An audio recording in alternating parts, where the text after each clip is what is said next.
Welcome into the Geektherapy Radio podcast. I'm your mental curator, as always, Johnny Hamburger.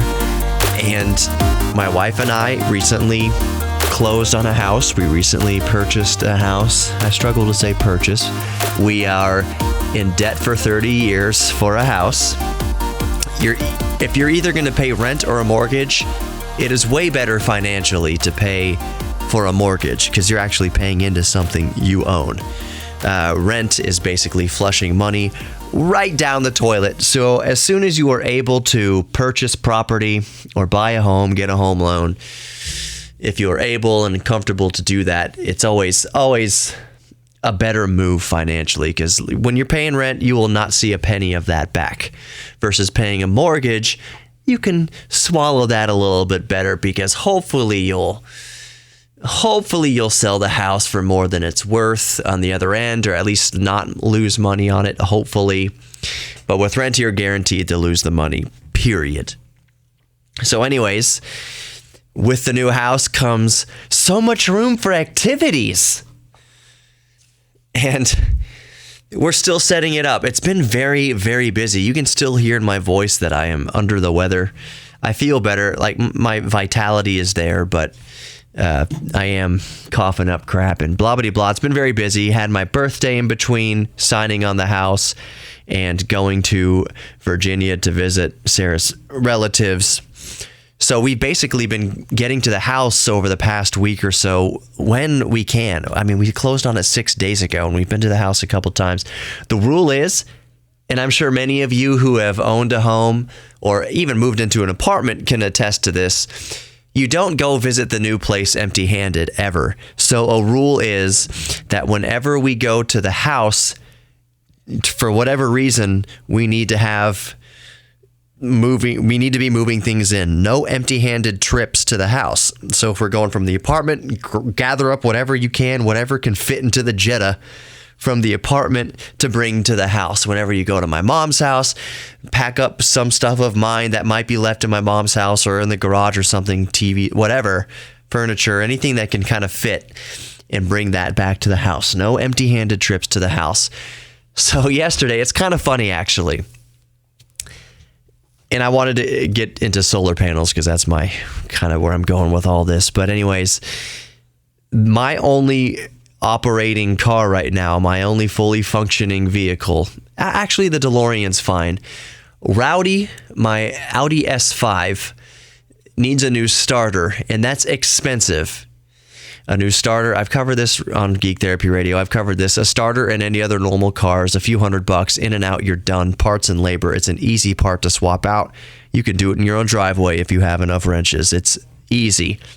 Not in a 2010, at least. It's not easy in a 2010 Audi S5. They got that son of a gun buried up inside the engine. It's a full, you need to drop the engine. It's a terrible job, costing upwards around $2,000, and it's just not, man.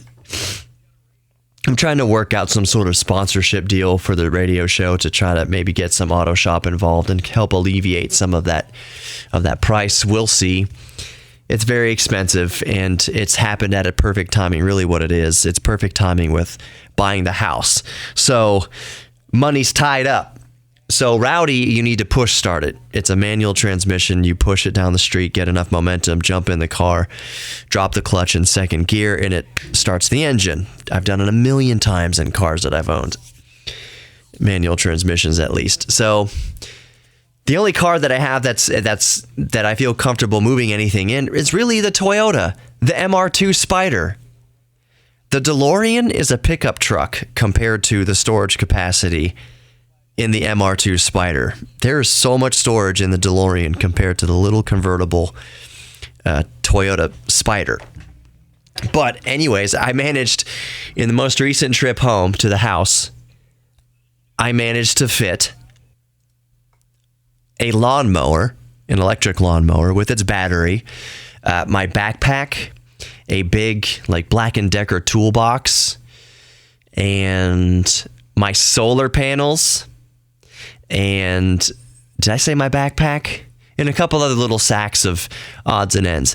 That's actually quite a bit. And actually, to fit the solar panels in the car, I had to open the roof a little bit and then close the roof down over the solar panels stacked up behind the passenger seat. It worked. There's no bulges, no tears in the roof or anything. So I was able to fit quite a little load in the convertible Toyota MR2. And so I was at the house today, and we're setting up the internet. So Xfinity's coming out there, Comcast, whatever, setting up the internet and the TV, setting up home security. I had to reschedule the home security because everything else took too long. And the service people are exceptional. They were very friendly, of course, very good at what they are doing. They did a good job, but there's some truth in the old I don't want to call it a stereotype, but there's a joke in cable guy timing and real world timing. So I scheduled the installation for 9 a.m. and getting on 1:30 p.m. I had to, that's about when the cable got installed, the internet was up, the TV was working just fine. The home security guy, who also worked for Xfinity, said he had to go get a different modem. And so basically he was out for a while, and I had to call him back and say, hey, can we schedule for when I get back from Virginia to do the rest of this? So we rescheduled that. It's always funny. Just a rule of thumb, don't ever... And again, I'm not blaming the cable company. I'm not blaming the installation guys, the service guys or gals. I'm not blaming them at all. But they're always going to give you the most liberal estimates on time. Is that the right word for it? When they say, oh, it'll be 30 minutes, only 30 more minutes. No, 30 more, multiply it by 4, and that's about where you're at. So if they say 30 more minutes, it's 2 hours. If they say the job's only going to take 20 minutes, it's 3 or 4 hours. Just plan on it. Just plan on it. And I thought I did a good job by scheduling the appointment for 9 a.m. that, even if it takes a long time, I'll still be at work. It's plenty of time. I can go to work at noon. No problem. No, that's wishful thinking. Wishful thinking. Always give yourself plenty of time. Try to schedule at least a half day off of work, if not a full day off of work, when you have to install home security and internet and TV and all that kind of good stuff in your house or apartment. You're going to need to take a day off, because that's just what it is. All right, I've spent enough time on that. Anybody who's had cable installed in their house or internet, you know what I'm talking about. Sometimes they're out there for hours and they tell you, nah, it's not going to work. You'll need to go with another company. Okay, well, that's great. That was an old experience. That's a couple years ago. Anyways, so I got the solar panels, and my issue now is figuring out where best to put the solar panels. The house faces... It's a desirable orientation. The house faces north, so the bulk of the windows are on the side of the house facing north and south, which means you don't get the sun coming in it from east and west. We still have plenty of good sunlight, but it's way more efficient, way more power efficient for the air conditioner and everything like that to have your house face north or south rather than east or west, so that the bulk of the windows of your house don't absorb all that heat all day long, basically endlessly from the sun in the morning and in the evening. So that does pose a little bit of an issue for me as far as putting up solar panels. There's only one, since it faces north and south, the way the roof slants at its angles facing west and east, which means I can either soak up the sun before noon on one side or after 12 noon on the other side of the sun's track through the sky. And there's only one sliver of roof that does face north, that is not big enough to fit many solar panels on. So I might have to do a ground installation of the solar panels, and I don't have much. Right now I've only got 45 watts worth of amorphous solar panels. It's not that much, but I plan to upgrade in the future. My ultimate goal is to have enough solar on the house, not to power the house entirely off of solar, but to basically offset the electricity bill, since I already own most of the supplies for the solar panel, because solar system. And here's the thing: when people say you'll save $1,000 a month on your electricity bills, that's bull. If your electricity bill's $1,000 a month in a residential area, you got something wrong, or you're running a lab, a Dexter's laboratory in the basement. Most people don't use $1,000 a month worth of electricity. So, but that's not what I'm saying. To offset the cost of installing a solar system in your house will take you years, if not decades, to pay off versus just paying a normal electric bill. So doing a full off-grid solar installation in your house is something that you would really want to work into your mortgage when you're buying a house. It's going to cost between $10,000 and $15,000, $20,000, maybe $30,000 for the average house to go off-grid and run fully off of solar. That's a lot of money.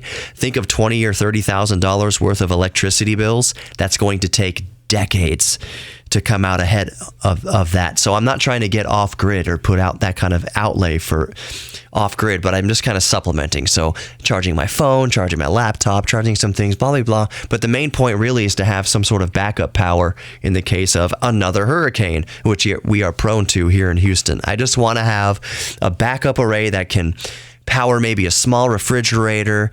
The ultimate goal is to build a shed that can serve as an emergency livable area / guest house that's powered. The shed will be 100% powered off of solar, 100%. So have, 1,000 watts worth of solar panels on the roof of the shed, powering the music studio inside of it, powering the YouTube studio or whatever, powering everything you need, the air conditioner, the small window mount air conditioner inside of there. I do want to have a fully solar powered shed so that when a hurricane rolls through or we don't have power for a few days, we're still just rocking and rolling just fine in the shed with the bed and the refrigerator and TV and everything like that we need in a shed. But as far as the house, I'm not trying to go off grid with the house unless I just get rich, one day. If I can afford it one day, sure, I'd love to, but that's definitely not where I'm at now. If I can't afford to fix my car right now, I definitely can't afford to take my home off grid. That being said, if you're somebody listening and you work for a solar installation company, hit me up. Maybe we'll work out some sort of sponsorship deal. I don't know. As of right now, it's just not high priority to get my house off grid. It's very expensive, but over time, I'd definitely like to build a shed and get the shed off grid. Right now, my solar needs, I just want to charge up my electric lawnmower and my electric outdoor equipment, my laptop, my small devices, and have it kind of as a backup power source after an emergency when the house doesn't have power. So anyways, I have got the solar panels, about 45 watts worth of it, kind of in the backyard facing up, sucking up what it can up of the sun while it can during the day until I figure out a better installation for it. You got any suggestions? Geektherapy@iheartmedia.com. That's my email as always, geektherapy@iheartmedia.com. Maybe you're interested in getting a solar array. Maybe you do have a working solar setup. I kind of want to hear what you have, even if it's just a little portable thing to charge your phone.